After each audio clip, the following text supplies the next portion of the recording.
नमस्कार, आप देख रहे हैं आपका अपना चैनल न्यूज इंडिया। मैं हूं आपके साथ गौरव किशोर शर्मा। बुलेटिन का आगाज करेंगे बड़ी और अहम खबर के साथ। समुद्र से समृद्धि। देश में जब भी विकास और प्रगति की बात होती है तो सबसे पहले आत्मनिर्भर भारत का नाम आता है।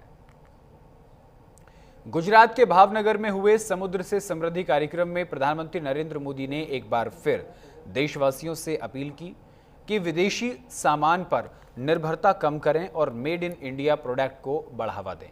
लालू के घर में तकरार। उसके बाद दूसरी खबर में हम जिक्र करेंगे लालू के घर में तकरार। आरजेडी सुप्रीमो लालू प्रसाद यादव का परिवार इस वक्त गहरे विवाद में फंसा नजर आ रहा है। पहले बड़े बेटे तेज प्रताप यादव और अब बेटी रोहिणी आचार्य ने भी नेता प्रतिपक्ष तेजस्वी यादव के करीबी और राज्यसभा सांसद संजय यादव पर परोक्ष निशाना साधा है। रोहिणी ने सोशल मीडिया पर लिखा, मेरा आत्मसम्मान मेरे लिए सर्वोपरि है। इस बयान के बाद साफ है कि लालू परिवार में बगावत की गूंज तेज हो गई है। धर्मांतरण में आतंक कनेक्शन। धर्मांतरण गैंग के आतंकी कनेक्शन का खुलासा हुआ है। इस मामले में 4 आरोपियों को गिरफ्तार किया गया था। जांच पड़ताल के बाद इनके लिंक आतंकियों से जुड़ते हुए नजर आए। आरोपियों के मोबाइल और लैपटॉप से अहम सबूत बरामद किए गए हैं। इन सबूतों से झारखंड में पकड़े गए 4 आतंकियों से सीधा कनेक्शन सामने आया है। उसके बाद बात करेंगे अब अगली खबर में। एनआईए की टीम भी इस मामले में जांच में शामिल है और अभी पूछताछ चल रही है। उसके बाद अगली खबर, तौकीर के भड़काऊ बोल। दरगाह आला हजरत से जुड़े और इंडियन मुस्लिम काउंसिल के अध्यक्ष मौलाना तौकीर रजा ने बरेली में प्रेस कॉन्फ्रेंस कर केंद्र सरकार और सुप्रीम कोर्ट पर गंभीर आरोप लगाए हैं। उन्होंने कहा कि शाहजहांपुर में पैगंबर साहब की शान में गुस्ताखी और मुसलमानों पर हुए हमलों के बाद भी सरकार और न्यायपालिका ने कोई ठोस कदम नहीं उठाया।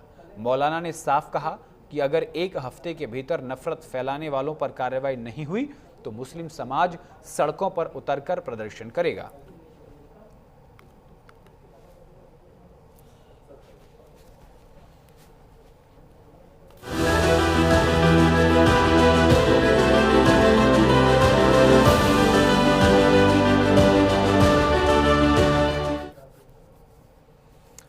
और अब खबरों में विस्तार से रुख करेंगे। गुजरात के दौरे पर हैं प्रधानमंत्री नरेंद्र मोदी।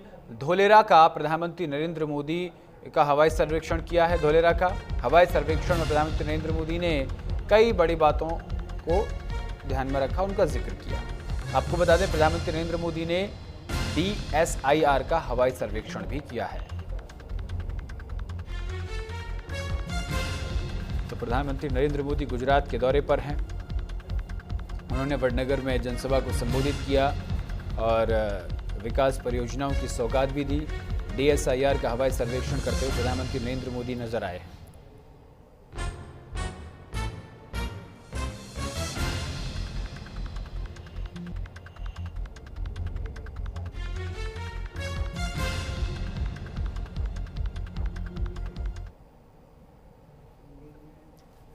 ये देखिए, प्रधानमंत्री नरेंद्र मोदी के हवाई सर्वेक्षण की तस्वीरें हम आपको दिखा रहे हैं। प्रधानमंत्री नरेंद्र मोदी ने कई परियोजनाओं समेत 34,200 करोड़ रुपए की सौगात गुजरात को दी है।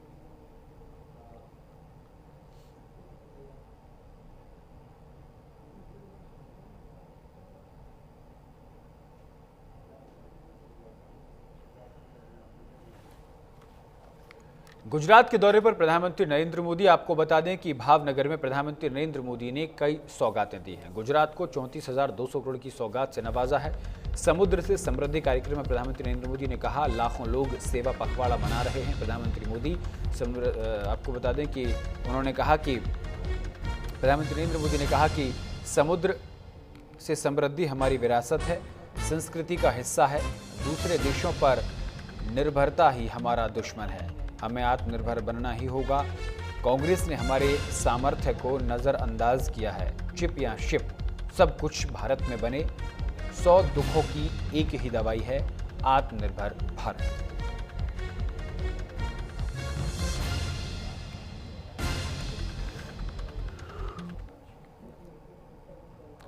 समुद्र विरासत संस्कृति का हिस्सा। इन तमाम बड़ी बातों का जिक्र प्रधानमंत्री नरेंद्र मोदी ने किया। उन्होंने कहा कि चिप से लेकर शिप तक सब कुछ यहीं बनना चाहिए। अब आपको ग्राफिक के जरिए बताएंगे प्रधानमंत्री नरेंद्र मोदी ने क्या क्या सौगातों की बौछार की है। उससे पहले क्या कुछ कहा है प्रधानमंत्री नरेंद्र मोदी ने, वो सुनवा देते हैं। कब से खड़ा है उसके हाथ दुखते होंगे। पूरे हिंदुस्तान का है। आज भावनगर निमित्त है और पूरे भारत में समुद्र से समृद्धि की ओर जाने की हमारी दिशा क्या है,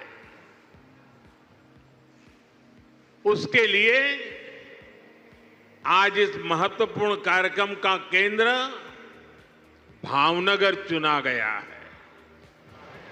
गुजरात के लोगों को, भावनगर के लोगों को बहुत बहुत बधाई। विश्व में शांति, स्थिरता और समृद्धि के लिए दुनिया की सबसे बड़ी आबादी वाले देश को आत्मनिर्भर बनना ही होगा। हम दूसरों पर आश्रित रहेंगे तो हमारा आत्मसम्मान भी चोटिल होगा। और इसलिए भाइयों बहनों, આપણે ત્યાં ગુજરાતીમાં કે ભાઈ 100 દુઃખોની એક દવા।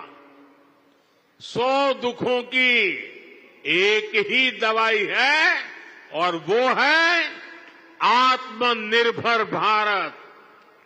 आत्मनिर्भर भारत। भारत को अगर 2047 जब देश की आजादी के 100 साल होंगे, 2047 तक विकसित होना है, तो भारत को आत्मनिर्भर होना ही होगा। आत्मनिर्भर होने के अलावा भारत के पास कोई विकल्प नहीं है। 140 करोड़ देशवासियों का एक ही संकल्प होना चाहिए। चीप हो या शिप, हमें भारत में ही बनाने होंगे। भारत में सामर्थ्य की कोई कमी नहीं है, लेकिन आजादी के बाद कांग्रेस ने भारत के हर सामर्थ्य को नजरअंदाज किया। इसलिए आजादी के 6-7 दशकों बाद भी भारत वो सफलता हासिल नहीं कर पाया जिसके हम हकदार थे।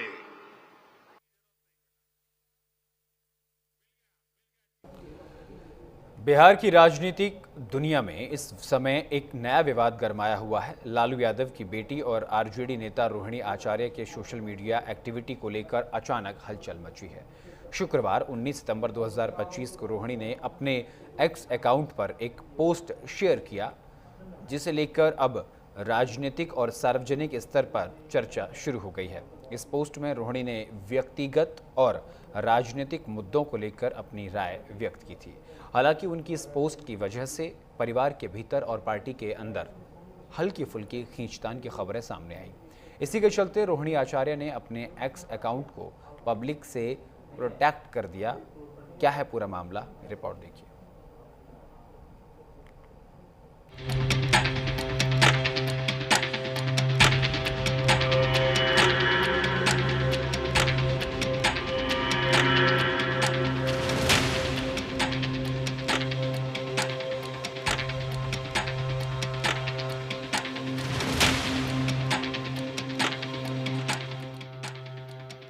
बिहार चुनाव से पहले लालू परिवार में घमासान। तेज प्रताप के बाद रोहिणी आचार्य ने दिखाए तेवर। चुनाव से पहले घर में ही घिरे तेजस्वी यादव। पहले तेज प्रताप और अब रोहिणी भी नाराज।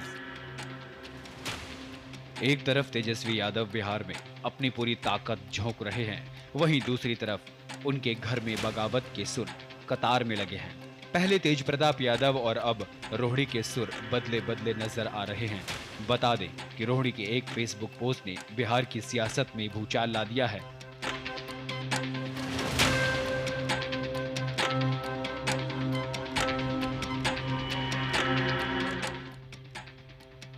लालू परिवार में टेंशन बरकरार, बिहार की सियासत में आंधी। 2025 विधानसभा चुनावों से पहले घमासान। तेज प्रताप यादव पहले ही आरजेडी से निष्कासित। अब बेटी रोहिणी आचार्य ने भी जताई नाराजगी। फेसबुक पोस्ट में रोहिणी ने तेजस्वी की सीट पर बैठे संजय यादव पर निशाना साधा था। हालांकि बाद में उन्होंने एक्स पर एक दूसरी तस्वीर पोस्ट की, जहां वो राजद के समर्थन में कहा कि समाज के अंतिम पायदान में बैठे लोगों को आगे लाना ही राजद की पहचान है। इसके बाद विवाद थोड़ा गर्मा सा गया, लेकिन इसके बाद शाम को रोहिणी ने दोबारा पोस्ट किया, जहां वो अपने पिता लालू को किडनी डोनेट करने वाला वीडियो शेयर कर दिया और लिखा कि जो जान हथेली में रखते हैं वो बड़ी से बड़ी कुर्बानी देने का जज्बा रखते हैं। इसके बाद रोहिणी ने एक और पोस्ट लिखा, मैंने एक बेटी और बहन के तौर पर अपना कर्तव्य और धर्म निभाया है और आगे भी निभाती रहूंगी। मुझे किसी पद की लालसा नहीं है, न मेरी कोई राजनीतिक महत्वाकांक्षा है। मेरे लिए मेरा आत्मसम्मान सर्वोपरि है। रोहिणी के बैक टू बैक पोस्ट के बाद सियासी गलियारे में भूचाल आ गया। बहन रोहिणी की नाराजगी पर पहले से नाराज और निष्कासित चल रहे तेज प्रताप यादव ने इसे राजद का अंदरूनी मसला बताया। अब ये आरजेडी का मामला है, उसमें आप कुछ नहीं बोल सकते। हम आरजेडी में है नहीं, तो इसमें हम क्या बोल सकते हैं। सब लोग अपने अपने तरीके से निकला हुआ है, क्या करें। ये पहली बार नहीं है कि लालू परिवार में बाहरी लोगों को लेकर तनातनी हुई हो। इससे पहले मीसा और तेज प्रताप संजय की खिलाफत कर चुके हैं। संजय को तेज प्रताप भी जयचंद बुला चुके हैं। ये पोस्ट अब एक्स तक पहुंच गया, जहां सियासी जंग छिड़ गई। क्या रोहिणी भी तेज प्रताप की राह पर आरजेडी से दूरी बना लेंगी? संकेत तो यही दे रहे हैं। परिवार में कलह गहरा रही है। मुद्दा है रोहिणी की नाराजगी। वो कह रही है हमारा स्वाभिमान दांव पर है। चुनावी मैदान में ये फूट महंगी साबित हो सकती है।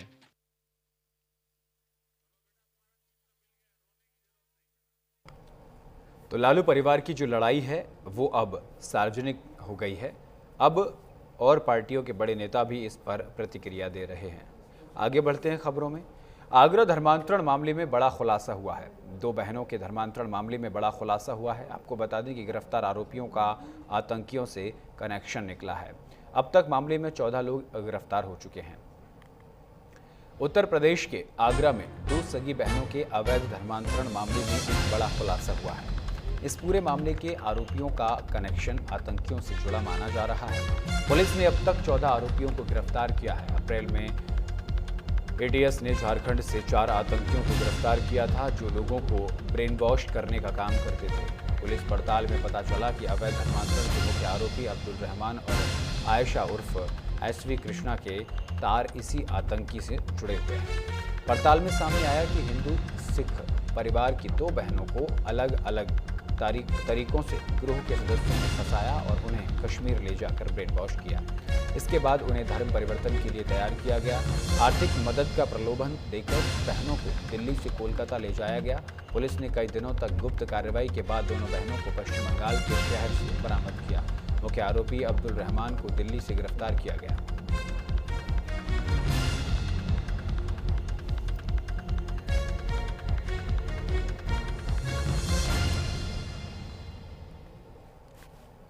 और चलिए आगे बढ़ते खबरों में। भारत के युवाओं में जेन जी आज देश की राजनीति में एक नया तूफान उठ रहा है।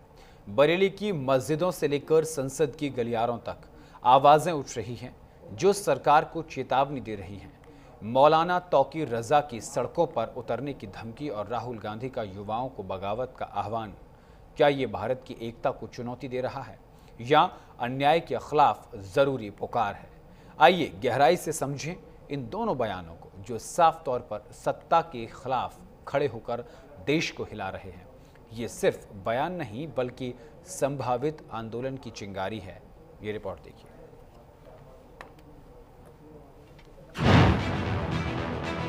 भारत के खिलाफ बगावत की धमकी, भारत की एकता या विभाजन की चुनौती, सड़कों पर आग या संविधान की रक्षा, राहुल की आग में तौकीर ने लगाई लौ। आज पूरे देश का दिल दुख रहा है, देश सदमे में है, देश की राजनीति में एक नया तूफान उठ रहा है।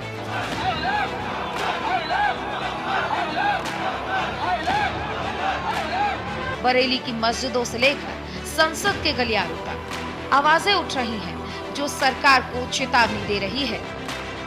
मौलाना तौकीर रजा की सड़कों पर उतरने की धमकी और राहुल गांधी का युवाओं को बगावत का आह्वान, दोनों ही एक ही सिक्के के दो पहलू लगते हैं। एक तरफ बरेली की धरती से इत्तेहादे मित्तल काउंसिल के प्रमुख मौलाना तौकीर रजा ने खुलेआम सरकार को ललकारा कि मुसलमानों को मजबूर न करिए, नहीं तो सड़कों पर उतरेंगे। श्रीलंका की कुल आबादी, बांग्लादेश की कुल आबादी और नेपाल की कुल आबादी अगर आप मिला दे तो भी हिंदुस्तान के मुसलमानों की तादाद उन सबसे ज्यादा हो जाती है।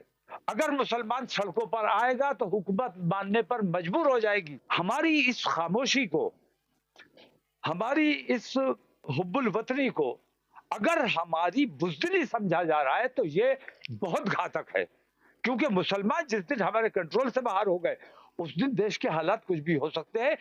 श्रीलंका हम किसी हाल में नहीं बनने देना चाहते। मुसलमानों को मजबूर ना किया जाए, वरना नेपाल और श्रीलंका से भी ज्यादा भारत में मुसलमान हैं। अगर हालात ने सड़कों पर उतरने को मजबूर किया तो उसका जिम्मेदार कौन होगा? तौकीर रजा ने वक्फ कानून में बदलाव, हिंदूवादी संगठनों की बयानबाजी और आई लव मोहम्मद जैसे नारों को अपराध बताने पर तीखा प्रहार किया। सड़क से सदन तक मुसलमान सुरक्षित नहीं है, हमें अमन चाहिए लेकिन अन्याय का अंत। ये बयान साफ भारत सरकार के खिलाफ है। एक धार्मिक समुदाय को सड़क पर उतरने की धमकी है जो देश की शांति को खतरे में डाल सकती है। तो वहीं दूसरी तरफ लोकसभा में विपक्ष के नेता राहुल गांधी इससे पहले युवाओं को लेकर ऐसा ही बयान दे चुके हैं। देश का युवा, देश के छात्र, देश की जेनजी संविधान बचाएगी, लोकतंत्र की रक्षा करेगी, वोट की चोरी रोकेगी। मैं उनके साथ खड़ा हूं। राहुल के इस पोस्ट ने विपक्ष को ताकत दी और सत्ता पक्ष को नया मुद्दा। कर्नाटक चुनाव में वोटर लिस्ट से नाम काटने के आरोप लगाते हुए उन्होंने कहा कि सरकार युवाओं को दबा रही है, लेकिन जेन जी ही ताकत है। ये बयान भारत की वर्तमान सत्ता को सीधी चुनौती है। युवाओं को विद्रोही बनाने के लिए उकसाना है जो सड़कों पर अराजकता फैला सकता है। क्या राहुल गांधी जेन जी को राजनीतिक हथियार बना रहे हैं, देश की स्थिरता को खतरे में डाल रहे हैं? ऐसे हम ये भी कह सकते हैं कि राहुल गांधी ने जो आग लगाने का काम किया है उसमें तौकीर रजा घी डालने का काम कर रहे हैं। लेकिन ये शब्द भी चुभते हैं क्योंकि ये नेपाल के हिंसक जेनजी आंदोलन की याद दिलाते हैं जहां सड़कें जल उठी और अब ये आग भारत तक पहुंचाने की धमकी दी जा रही है। ये सिर्फ बयान नहीं बल्कि संभावित आंदोलन की चिंगारी है। एक ही सिक्के के दो पहलू, राहुल और तौकीर के बयान। भारत के खिलाफ खड़े होकर देश को बांटने की कोशिश। इतना ही नहीं, एक तरफ मुसलमानों को सड़क पर उतारने की धमकी तो दूसरी तरफ युवाओं को विद्रोह के लिए उकसाना। और चलिए अब रुक करेंगे बड़ी खबर की ओर। राजस्थान से बड़ी खबर आपको बता दें, राजस्थान के वरिष्ठ अधिवक्ता भरत व्यास को additional solicitor general of India बनाया गया है। बड़ी खबर, बड़ी जानकारी। अगले 3 साल तक राजस्थान हाईकोर्ट में पैरवी करेंगे। 1 अक्टूबर 2025 से यह आदेश प्रभावी होगा। केंद्रीय विधि विभाग ने यह आदेश जारी किया है। आपको बता दें कि अतिरिक्त महाधिवक्ता के रूप में ये कार्य कर चुके हैं, अब additional solicitor general of India की जिम्मेदारी भी निभाएंगे। तो ये बड़ी खबर, बड़ी जानकारी। अब आपको बता दें कि additional solicitor general of India की जिम्मेदारी उन्होंने संभालेंगे। Bharat Vyas additional solicitor general of India बनाए गए हैं। अगले 3 साल तक राजस्थान हाईकोर्ट में ये पैरवी करेंगे।